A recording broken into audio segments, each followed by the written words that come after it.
Continuing Aleister Crowley's The Diary of a Drug Fiend, Book 2, Inferno, Chapter 4, Below the Brutes. I wonder how I have lived through this. We said September 13th. Peter came in last night, just after I had closed my diary. I had never seen him like it before.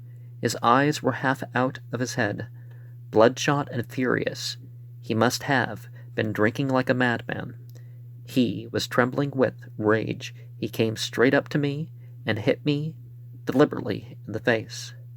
"That'll teach you," he shouted, and called me a foul name. I couldn't answer. I was too hurt, not by the blow, but by the surprise. I had pictured it so differently. He staggered back into the middle of the room and pointed to the blood that was running down my face. The edge of his ring had cut the corner of my eye. The sight sent him into fits of hysterical laughter. The only feeling in my mind was that he was ill, that it was my duty to nurse him.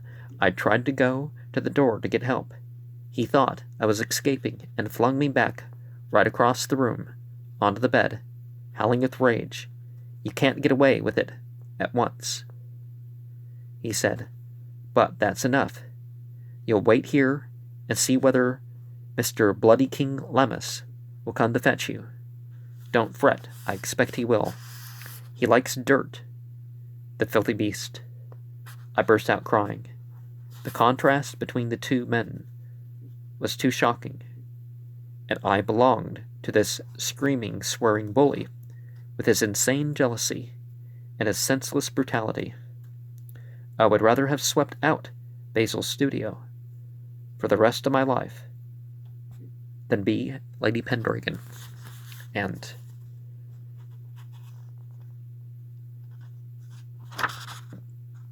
one half feels that this book could have been like an apology for how he was on drugs. What masters of irony the gods are.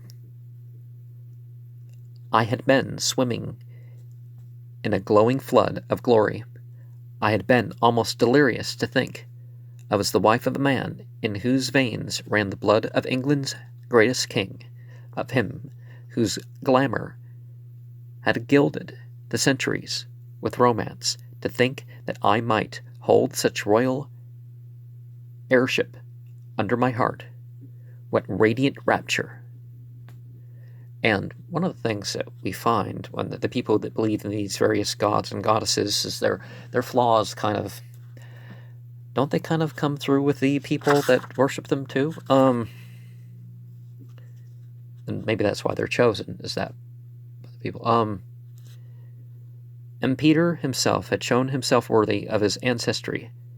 Had not he, too, beaten back the heathen and saved England? So, this was the end of my dream.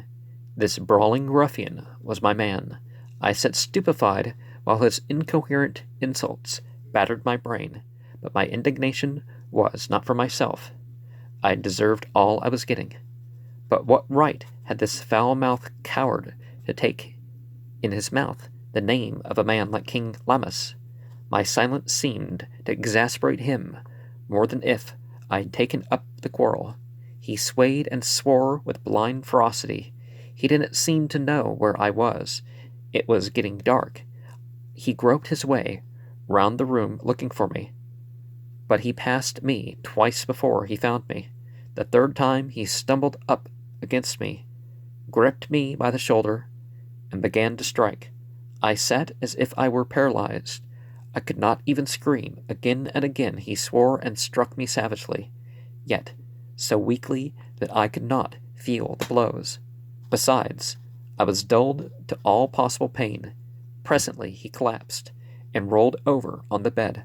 I thought for a moment he was dead, and then He was seized by a series of spasms. His muscles twisted and twitched. His hands clawed at the air. He began to mutter rapidly and unintelligibly. I was horribly frightened.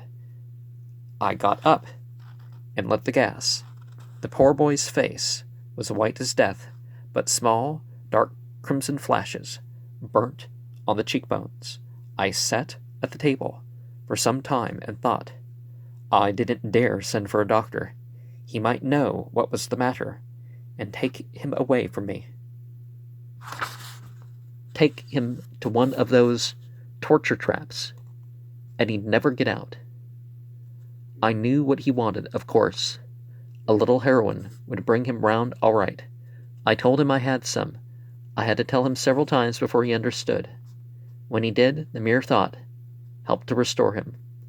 But there remained an ort of rage, and he told me to give it him with a greedy snarl. If I had wanted to keep it from him, I shouldn't have let him know I had it. And I've been prescribed opiates. Didn't qualify for the surgery, but definitely qualified for the pills, right? And I've never been the sort that would even, I've always had this thought against hurting people, except in self-defense, right? But it fills you with a rage sometimes, or at least did for me. I brought him the stuff sitting down by his side and lifting his head with one hand while I gave it to him on the back of the other. My heart sank like a stone in deep water. The old familiar attitude, the old familiar act, and yet how different in every point. The convulsive movements stopped immediately. He sat up almost at once on one elbow.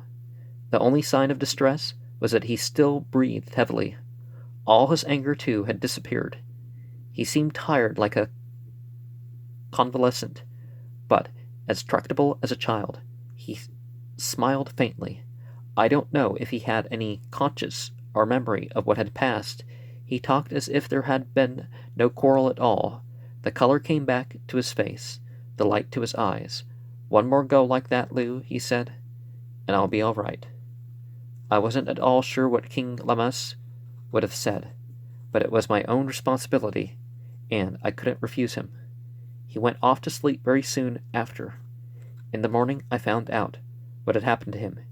He had been round to some of the men he used to know in the hospital to get them to give him some H, but they hadn't dared to do it. They were suffering from a sense of insult about the new law, the diabolical Dope Act. They had undergone a long and expensive training and had diplomas which made them responsible for the health of the community, and now they weren't allowed to prescribe for their own patients. It was natural enough that they should be indignant. Now, of course, one of the real things about what was going on with that act was more dangerous drugs. Well, the point wasn't that they were more dangerous. They were just harder to, one of them was harder to make and got a lot more popular as time went on, right? But basically, a patent was lost for heroin, and so they passed a law with that. And cocaine wasn't the most dangerous thing around, but they definitely, they passed a law for regarding that and some other ones. There were dangers, sure, but what people smoke and drink, which is actually worse than heroin if you're, but somehow, it was hypocritical to say the least. The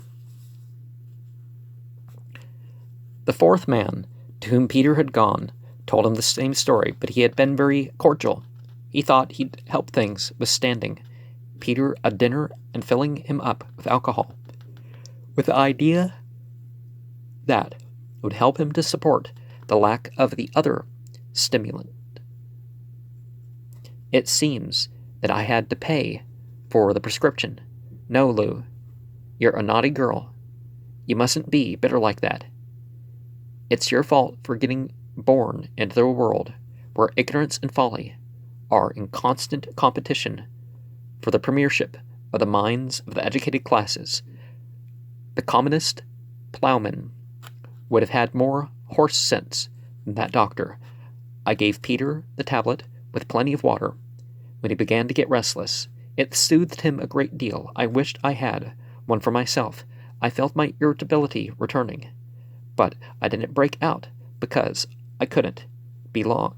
It couldn't be long till Basil came around. I looked forward to his coming as to a certain end to all our troubles. What actually happened was quite different. I hardly know how to write it down. The shame and the disappointment are blasting. I feel that the doors of hope have been slammed in my face. I can imagine the grinding of the key as it turns in the lock, the screech of the rusty bolt as it is driven home. The moment Basil appeared, Peter's insanity blazed up. He poured out a stream of insults and accused Basil to his face of trying to get me away. If Basil had only known how eagerly I would have gone. A man in sexual mania is not fit to consort with human beings. Well, the Parusma Devas, so that there's certain things that people do with sacrifices that and some other acts. The point was to say, well, I'm not a mere human being, and the entities will witness that and all that. But that's a side point that we're not going to get into really. But I never realized before why women despise men in their hearts so deeply. We respect men who have mastered their passions, if only because we are ourselves ultimately nothing but those passions. We expect a man to show himself superior. Well, men and women are superior to each other in different ways. It kind of balances out if people let it. And there doesn't have to be a war of the sexes to do that. It will not do to kill passions like Klingsor. The sexless man is even lower than the wounded king. Amportas, the victim of his virility.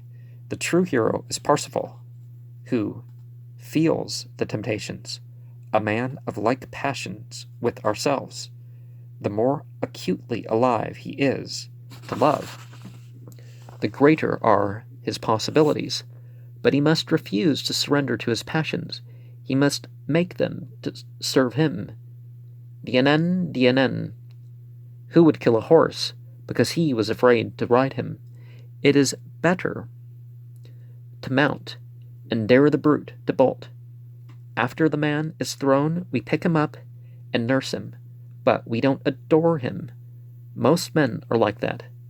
But what every woman is looking for is the man with the most spirited horse and the most competitive mastery of him. That's most symbolic in the gardens of Allah, where the monk who cannot ride takes a stallion out into the desert, determined to fight the thing out to a finish. I don't know the Garden of Allah. It's a book, right? Or maybe a poem. Basil was not moved by the savage spirit of Peter. He refused to be provoked. Whenever he got a chance to put a word in, he simply asserted the purpose of his visit. He did not even take the trouble to deny the main accusation. It tired Peter to dash himself so uselessly against the cliff of Basil's contempt.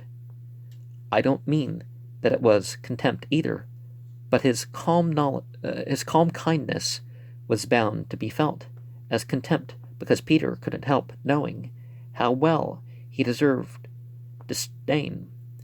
He was aware of the fact that his abuse became weaker and emptier with every outburst. He simply pulled himself together with a last effort of animosity toward the friend who could have saved us, ordered him out of the house. He made himself more ridiculous by posing as an outraged husband. Lofty morality is the last refuge when one feels oneself to be hopelessly in the wrong. It was the first time I had ever known Peter play the hypocrite. His profession of propriety was simply the measure of his indignity. There was nothing for Basil to do but to go. Peter pretended to have scored a triumph. It would not have deceived anybody, but if there had been